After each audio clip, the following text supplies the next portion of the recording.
प्रथम यज्ञ भूखंड धरा पे आर्य का आगाज है।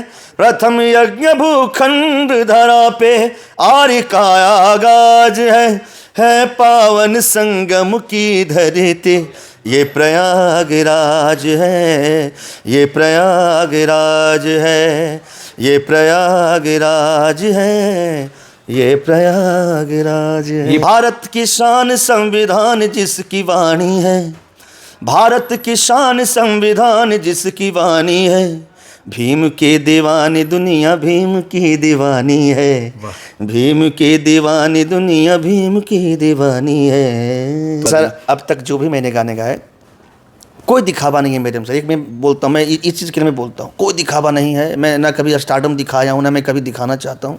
मेरे जितने भी गाने आप सुने होंगे सबको आप सब गाना सलील है, सलील मुक्त है, अच्छा लगेगा। अभी के कलाकार वो अश्लील गाने गाकर जो है टीआरपी ले लेते हैं सर, तो वो मैं नहीं करूँगा ना, वो मैं कभी करूँगा ही नहीं, ना तो कभी हमसे होगा। मैं जीवन भर मैं ईमानदारी से रहा हूँ, मैं ईमानदारी से ही रहूँगा, चाहे वो संगीत के क्षेत्र में चाहे मैं राजनीति के क्षेत्र में भी आ रहा हूँ तो मैं ईमानदारी से रहूँगा सर। लेकिन जिस राज्य से आप आते हैं आलोक राज जी, यहाँ कास्टेज फैक्टर रहता है। चुनाव के समय में तो बिल्कुल देखा जाता है कास्ट पे ही टिकट, कास्ट पे वोट करते हैं। और जिस जाति से आप आते हैं उन जातियों को देखा जाए तो चिराग पासवान को लीडर मानते हैं। ऐसा रहता तो आपकी के सिकंदरा विधानसभा है, मुझे लगता है कि यादव का सबसे ज़्यादा वोट है।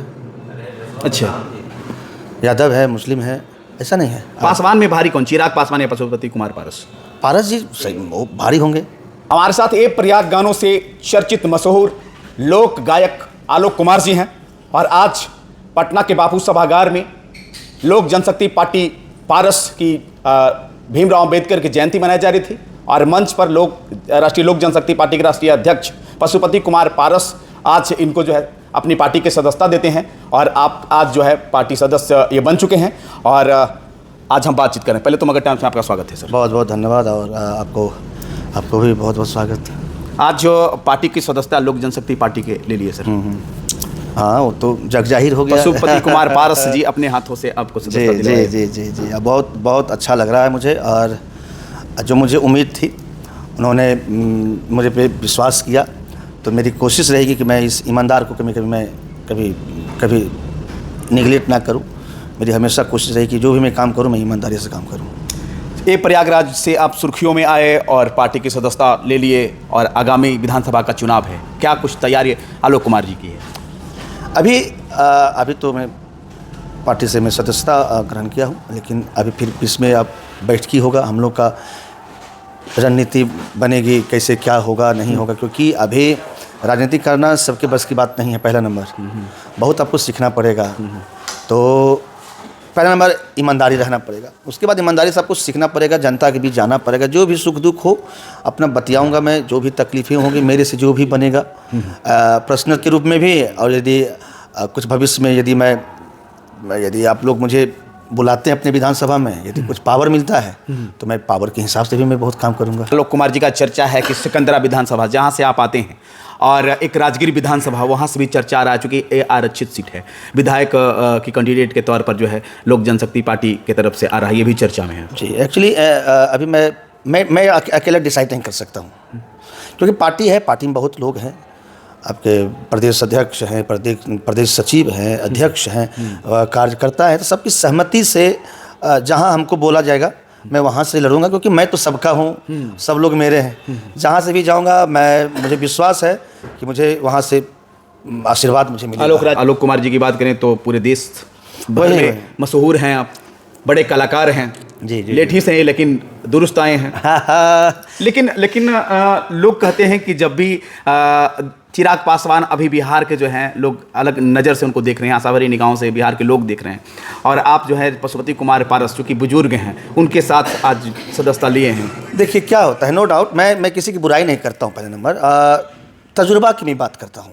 यदि तजुर्बा देखा जाए तो उनसे तो कहीं ज़्यादा जरूर पारस जी को होगा, क्योंकि शुरू से रहे हैं, स्वर्गीय रामविलास पासवान जी के साथ रहे हैं, जो उन्होंने देखा होगा शुरू से अंत तक, तो शायद ये अभी उतना नहीं देखे होंगे। ऐसा नहीं है कि वो खराब नेता है, आगे और अच्छा सोच बढ़ेगी उनकी, जो भी जो उनके चाहने वाले, ऐसा नहीं कि कम है, बहुत चाहने वाले हैं, मेरे भी बहुत चाहने वाले हैं, पशु पारस जी को भी बहुत चाहने वाले हैं।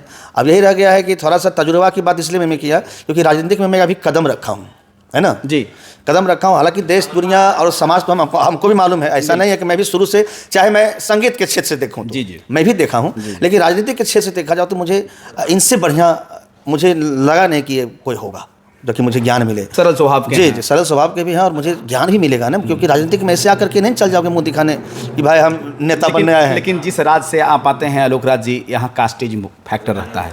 चुनाव के समय में तो बिल्कुल देखा जाता है कास्ट पे ही टिकट, कास्ट पे वोट करते हैं, और जिस जाति से आप आते हैं उन जातियों को देखा जाए तो चिराग पासवान को लीडर मानते हैं। ऐसा रहता तो आपकी किस सिकंदरा विधानसभा है, मुझे लगता है कि यादव का सबसे ज़्यादा वोट है।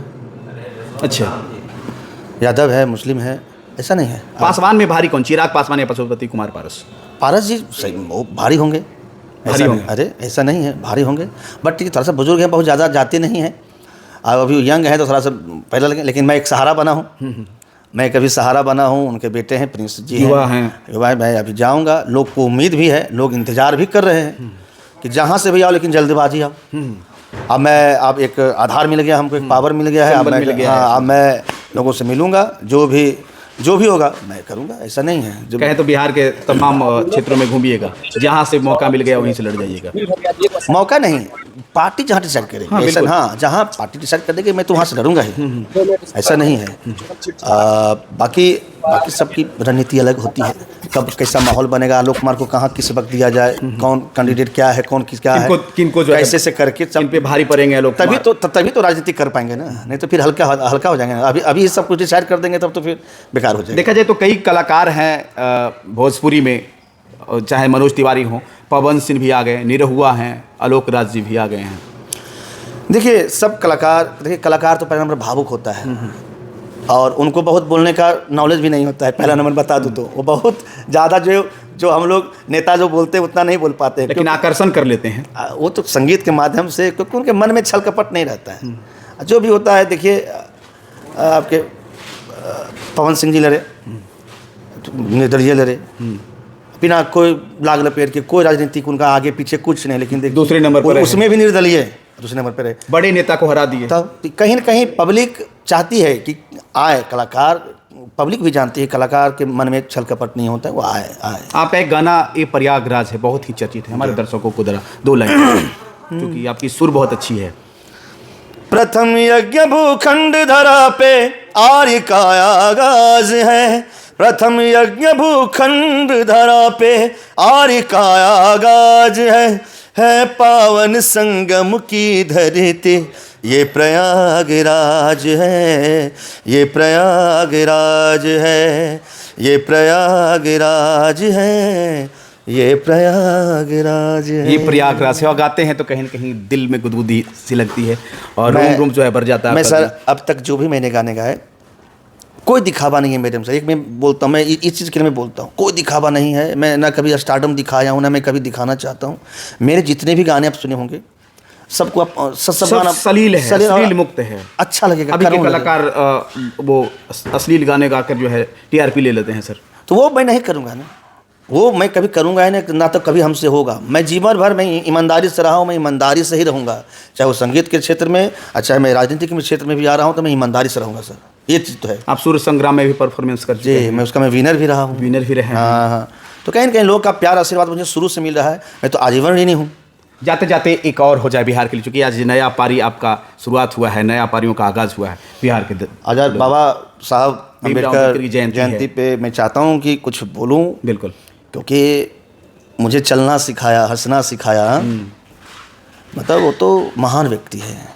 भारत की शान संविधान जिसकी वाणी है, हाँ जी, भारत की शान संविधान जिसकी वाणी है, भारत की शान संविधान जिसकी वाणी है, भीम के दीवानी दुनिया भीम की दीवानी है, भीम के दीवानी दुनिया भीम की दीवानी है। तो भीम की दीवानी है। और आज बाबा भीमराव अंबेडकर जी की जयंती है और आज हमारे साथ में कहें तो आलोक कुमार जी थे। आप भी कोई परिचय के मोहताज नहीं, बात करें देश दुनिया में अपने बिहार और अपना नाम रोशन करने का काम किए हैं। इनके बारे क्या सोचते हैं, और आज लोक जनशक्ति पार्टी पारस गुट में जो है आज सदस्यता लिए हैं, इनके बारे आप क्या सोचते हैं? आने वाले सिकंदरा विधानसभा में हो सकता है ये चुनाव भी लड़ें। आपकी क्या प्रतिक्रिया है इनके प्रति? अपना प्रतिक्रिया दीजिएगा और वीडियो को ज़्यादा से ज़्यादा शेयर कीजिएगा।